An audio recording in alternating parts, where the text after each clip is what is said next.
اور لا الہ الا اللہ محمد رسول اللہ جو جھوٹ بولے اس پہ پھر خدا کی لعنت ہو.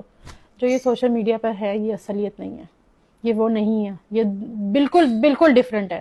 بالکل یہ سوشل میڈیا پہ جو بنے یہ اصل میں وہ نہیں ہے. ٹھیک ہے, اس بات پہ میں بہت زیادہ پریشان ہوگی. میں نے کہا عمرہ کرنے چلتے ہیں سمی. ہم نے ڈیسائیڈ کیا ہم عمرہ کرنے جائیں گے. سمی نے کہا کہ تم اگر اپنی مدر کو لے کے جاؤ گی تو میری مدر بھی ساتھ جائیں گی. میں نے کہا سمی میری ماں نے کبھی عمرہ نہیں کیا اور میں چاہتی ہوں کہ میرا شروع سے یہ تھا کہ اپنی ماں کو اپنے ساتھ عمرہ کراؤں. تو میں آپ کو یہ کہہ سکتی ہوں کہ میں آپ کا صرف خرچہ اٹھا سکتی ہوں کہ آپ میرے ساتھ چلیں, ہم عمرہ کر لیں, کیونکہ میں چاہتی ہوں میرا شوہر میرے ساتھ عمرے پہ جائے. تو سمی نے کہا اگر میری ماں عمرے پہ جائے گی تو ہی میں عمرے پہ جاؤں گا.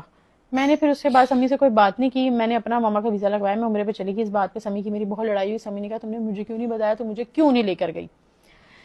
اللہ کے گھر کا ذکر کر رہی ہوں, جھوٹ نہیں بول رہی کہ میں اپنا عمرہ کر کے آئی ہوں. اللہ میرا عمرہ مجھے دوبارہ نصیب نہ کرے اور میرا عمرہ قبول نہ کرے اگر میں جھوٹ بول رہی ہوں. میں ساری باتیں سچی کروں گی, کوئی بات اپنے سے نہیں لگاؤں گی. میں وہاں پر گئی ہوں, میں وہاں پہ اللہ سے رو رو کے دعا مانگی کہ یا اللہ اس کو میرے حق میں بہتر کر دے. میرا نکاح ہو گیا اللہ پاک, میرے پاس اب کوئی راستہ نہیں. اللہ میرا نکاح ہو گیا. پہلے بھی کچھ چیزیں میری ہوئی ہیں جس میں میں اپنے لیے سٹینڈ نہیں لے سکی اللہ پاک, لیکن اب اس پہ سٹینڈ نہیں لے سکتی. اب میری شادی ہو رہی ہے اللہ پاک, تو میری شادی میں نے جا کے کرنی ہے, تو اس کو میرے حق میں بہتر کر دیں اور ہدایت دے دیں اگر اس کے ذہن میں ایسا کچھ ہے. پھر بھی میرے اندر محبت تھی, میرے اندر وہ تھا کہ میرا شوہر ہے, ایسا نہیں ہوگا, ایک امید تھی میرے اندر. میں واپس آئی ہوں, میں نے کہا سمی شادی کر لیتے ہیں. سمی نے کہا شادی کرنی ہے ٹھیک ہے, لیکن میرے پاس پیسے نہیں. تمہیں پتا میں تو کچھ نہیں کرتا, میں تو کچھ نہیں کماتا, صرف براڈ کاسٹنگ کرتے تھے, لائیو پہ بیٹھتے تھے سمی, جس سے لائیو سے کوئی 10-12 ہزار پہ, کیونکہ اتنا ان کو کوئی جانتا نہیں تھا تو وہ کما لیتے تھے.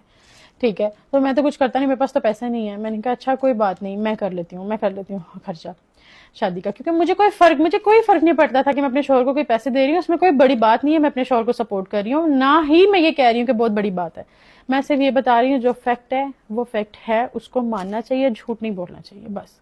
اگر آپ کسی کو گندا کر رہے ہو نا تو سچ بتاؤ, اپنی حقیقت بھی رکھو ساتھ, صرف دوسرے کی حقیقت نہ بتاؤ کہ دوسرا ایسا دوسرا ویسا ہے. پھر ہماری شادی ہوتی ہے, تو شادی میں کیا ہوتا ہے کہ شادی اس طرح سے ہوتی ہے ہماری کہ انہوں نے جو بیچ میں بولا ہوا ہے کہ اس کے کچھ دوست ہیں جو اپنے برانڈ چلانے کے لیے اس کو سپورٹ کر رہے ہیں.